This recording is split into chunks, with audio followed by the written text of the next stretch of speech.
YouTube people. Yep, you got it. That's why you're here. Telling stories time. All right. So this one, the accident, Anthony's accident. All right. So we're down at this bar, and it's a club, and we're jamming. First of all, we barely got in because Anthony wore some really baggy pants, because that's what a lot of brothers do, especially up here. This is back before the medium, y'all cats who wear them medium jeans and stuff, before that trend got kicked off, right? So the bouncer was not going to let us in, but what the bouncer didn't know was that I was best friends with the owner. So Anthony is at the door, running his mouth. You know who I'm is? Yeah, we this and that. I'm like, if you don't sit your ass down and let me handle this. So the bouncer's looking at me like, oh, you think you know somebody, huh? Okay. So I didn't say nothing more. I was like, just one moment. So I get on my phone. Beep, beep, boop, boop, boop. Hey, D. It's your boy Jay. I'm at the front door, man. I was gonna stop through, but your guy at the door here says that we can't get in, so I'm just gonna go to the next place. He's like, nope, I'm right there.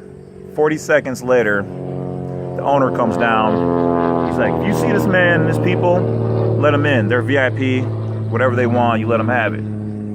Bouncer was looking sad faced, so I tipped him a little couple bucks. Like, hey man, I get it, you're just doing your job, not a biggie.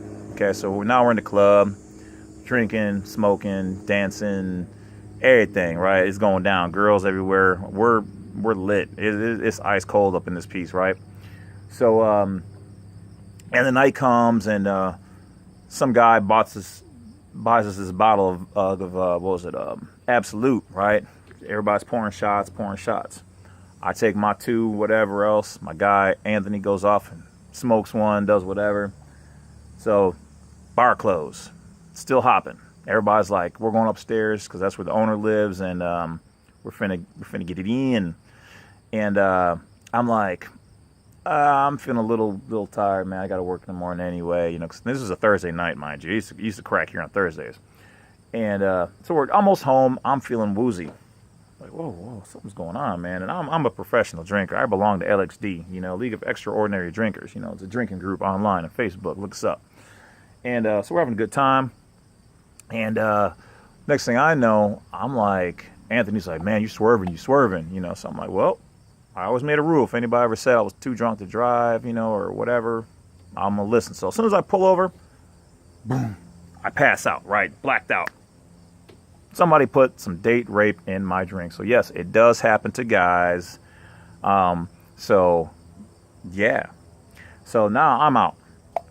Now the rest of the story is what we had to piece together from what Anthony said, did, and the police report. People are like, damn, okay. So apparently at that point in time, Anthony had pushed me over and started driving.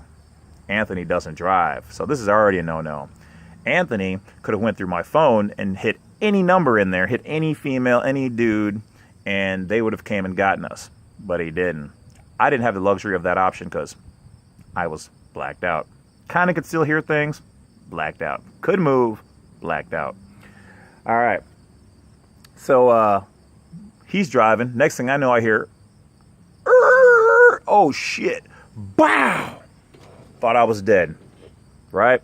I was like, well, guess I get to find out if God's real and all that other good stuff. As I come to, it's dark. I'm reaching around. I got glass in my eye, in my body, everything. I'm in my truck. It's got the G-Lean on it. I fall out of it into the middle of the street looking around. My truck is bashed up. $30,000 truck, iced, 86'd. Tires blown out, windows gone, crumpled. Apparently, we got hit. But I'll finish that in a minute. So I'm looking around, and I don't see Anthony, so I'm balled up, I'm dazed, because, the adrenaline kicked in and got me up out of that, date rape, and I'm ready to fight this fool. I'm like, this cat crashed my truck and ran. You's a dead man, brah. He's a dead man. And so as I'm walking around, I see somebody coming out of their house. Like, we just seen the accident. We called the police. They're on their way. So I'm like, did you see them running? And they're like, no. So then I hear somebody crying, right? And it sounds like Anthony. So I go walking around the truck. I don't see him. This cat is underneath it, pinned. The truck rolled over 3 times, and he's pinned underneath the truck, like about to die. Like if the other tire goes out, he's squished. 3-ton vehicle on his body, squished, dead, right? Come to find out, he blew a hole in his face from going out through the window. And he's like a 200-some pound man, so wear your seatbelts, apparently, people. Fractured his pelvic bone, to which the good old people of the state of Wisconsin paid the bill for because the police got it wrong.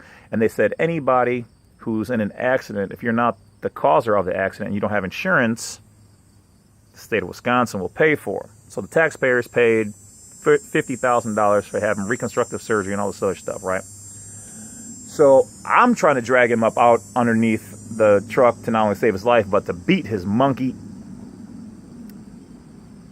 Because, I was a little agitated at that point in time.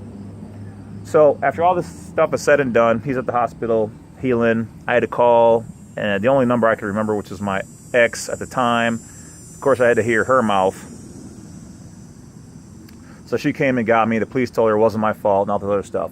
Now, the details we come to find out later on is that Mr. A went through a flashing red light, to which he told people, no, it was green.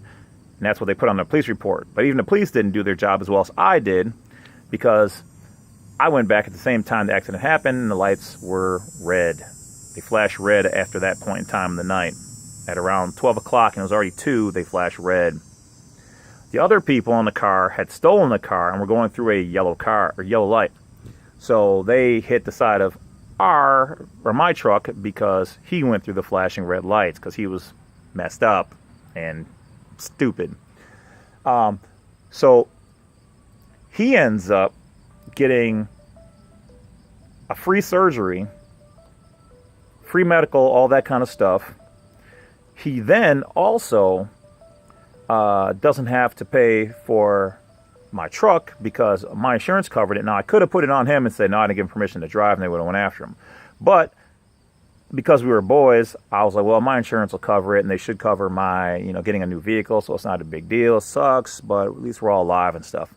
Nope. My insurance covered some of his stuff, the people's car, because he caused the accident. The insurance company did their homework and found out he caused the accident. So they paid for the other people's car, even though the people stole their car and crashed it into us. Yeah, man. The effery is just high, man. So he got away all of that scot-free with a scar on his face, to which people are like, oh, that's kind of a cool scar. What? Oh, my Lord, man. Oh. I don't even know. So, yeah. Once again, the stories of Anthony, the saga continues. All right. Look for the next story titled The Free Wedding. Okay? The Free Wedding. See you guys later. Hit that bell, like, and subscribe, man.